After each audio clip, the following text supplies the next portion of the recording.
നമസ്കാരം. A A A ഗ്രൂപ്പിലേക്ക് എല്ലാവർക്കും സ്വാഗതം. ഭാര്യ ഒരു ആഗ്രഹം പറഞ്ഞു, അവൾക്ക് നീന്തൽ പഠിക്കണമെന്ന്.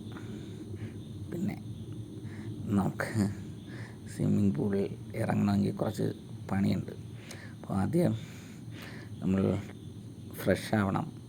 അങ്ങനെ നമ്മൾ നന്നായിട്ട് ഒന്ന് ഫ്രഷായി, പിന്നെ ഒറ്റച്ചാട്ടം. ഞാനങ്ങോട്ട് ആദ്യം ചാടി.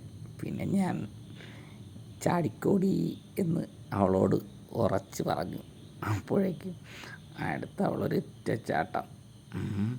ചാടാനായിട്ട് ഇങ്ങനെ പിടിച്ചിങ്ങനെ നിൽക്കുകയാണ്. അവൾ ഇങ്ങനെ പിടിച്ചോണ്ട് ഒറ്റ ചാട്ടം, അതാ ചാടി. പിന്നെ നീന്തുക എന്ന് പറയുന്ന വലിയ ടാസ്ക്കാണ്. പിന്നെ ഞാനൊരു കൈ കൊടുത്ത് അങ്ങനെ പൊക്കിയെടുത്തു. എന്നിട്ടിങ്ങനെ പഠിപ്പിക്കുക എന്ന് പറയുന്നത് മറ്റൊരു പ്രയാസകരമായ ഒരു സംഭവമാണ്. അപ്പോൾ വേഗത്തിൽ അവൾ നമ്മുടെ പിള്ളേർ കളിക്കുന്ന സ്ഥലത്തേക്ക് ഇങ്ങനെ ചാടിപ്പിടിച്ചു. പിന്നെ നമ്മൾ കുറച്ച് ഫോട്ടോസൊക്കെ എടുത്തു. അങ്ങനെ ഒരു പകുതി നീന്തൽ പഠിപ്പിച്ചു. Okay, thank you.